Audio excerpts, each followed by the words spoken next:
সরকারি প্রকল্পের টাকা নিয়ে অনিয়মের অভিযোগ নতুন নয়, কিন্তু টাকা পাওয়ার পর স্বেচ্ছায় তা ফিরিয়ে দেওয়ার ঘটনা সচরাচর শোনা যায় না। পূর্ব মেদিনীপুরের নন্দীগ্রামে এমনই এক নজির ঘিরে চর্চা শুরু হয়েছে। নন্দীগ্রাম ২ নম্বর ব্লকের ঘোলপুকুরিয়ার বাসিন্দা সুশীল মণ্ডলের ছেলে সুব্রত মণ্ডলের নামে বাংলার বাড়ি প্রকল্পের প্রথম কিস্তির ৬০,০০০ টাকা ব্যাঙ্ক অ্যাকাউন্টে জমা পড়ে। কিন্তু সম্প্রতি সুব্রত রেলে চাকরি পাওয়ায় পরিবারের আর্থিক অবস্থার পরিবর্তন হয়েছে বলে জানান সুশীলবাবু। এরপর তিনি নিজে নন্দীগ্রাম ২ নম্বর ব্লকের বিডিও অফিসে গিয়ে ওই টাকা ফেরত দেন। আমার ছেলে যেহেতু রেলের একজন চাকরিজীবী হয়েছে, অতএব ওই কারণে ওই টাকাটা আমি ফেরত দিচ্ছি। ওই টাকাটা কত টাকা পেয়েছে? ৬০,০০০ টাকা প্রথম কিস্তি পেয়েছিলাম। বাড়ির টাকা কার নামে এসেছিল? ছেলের নামে? ছেলের নামে আসতাম। সুব্রত মণ্ডল আমার ছেলে, ওনার নামে আসতাম। উনি চাকরি করে, যেহেতু টাকাটা আমরা চাকরি করি বলেই আমি টাকাটা ফেরত দিচ্ছি। দেখুন, আপনার ছেলে চাকরি করে আপনি টাকাটা ফেরত দিয়েছেন। অন্যান্য উপভোক্তাদের উদ্দেশ্যে আপনি কি বলবেন, কি বার্তা দেবেন আপনি তাদেরকে? আমি কি বলবো আর, এতে এটা যেন না হয়। যারা চাকরিজীবী যারা আছেন, তারা যদি তাদের ঘর বাড়ি যদি আসে, আমি তাদের অনুরোধ করবো টাকা যেন ফেরত দেয়।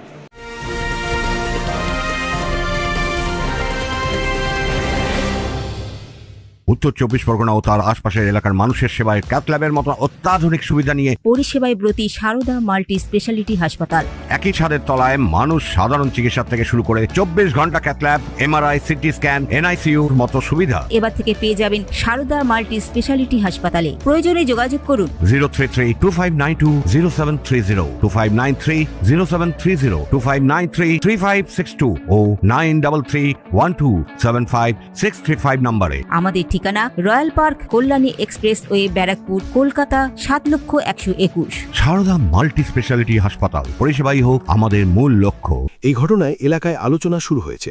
অনেকের মতে, যেখানে ভুয়ো তথ্য দিয়ে বা একাধিক নামে টাকা আত্মসাতের অভিযোগ সামনে আসে, সেখানে এমন পদক্ষেপ বিরল। নন্দীগ্রাম ২ নম্বর ব্লকের বিডিও গোপীনাথ সোরেন বলেন, এটা একটা খুব ভালো বার্তা সমাজের ক্ষেত্রে।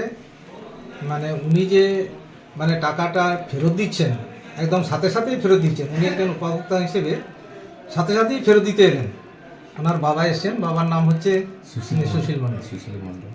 অতএব ওনাকে ধন্যবাদ জানাই আমাদের ব্লকের পক্ষ থেকে। এই যে এই উপভোক্তা হিসেবে মানুষ সাধারণত এই বিষয়টা নিয়ে অনেকটা নেতিবাচক করে থাকেন, তাহলে সেই জন্য উনি যে ফেরত দিচ্ছেন, এটার জন্য ওনাকে অনেক অনেক ধন্যবাদ।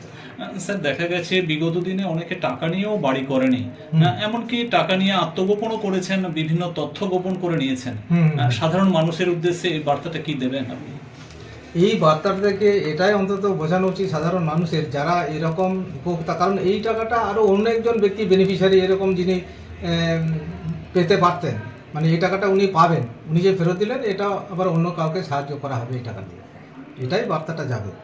এই ঘটনাকে কেন্দ্র করে প্রশাসনিক মহলেও ইতিবাচক বার্তা ছড়িয়ে পড়েছে বলে মনে করা হচ্ছে। Bureau report, news Bengal today. Meghbela লাইভে আপনার পছন্দের টিভি চ্যানেলস সম্পূর্ণ বিনামূল্যে, শুধুমাত্র মেঘবেলা ব্রডব্যান্ডের কানেকশনের সঙ্গে। মেঘবেলা ব্রডব্যান্ড, বাংলার ঘরে ঘরে।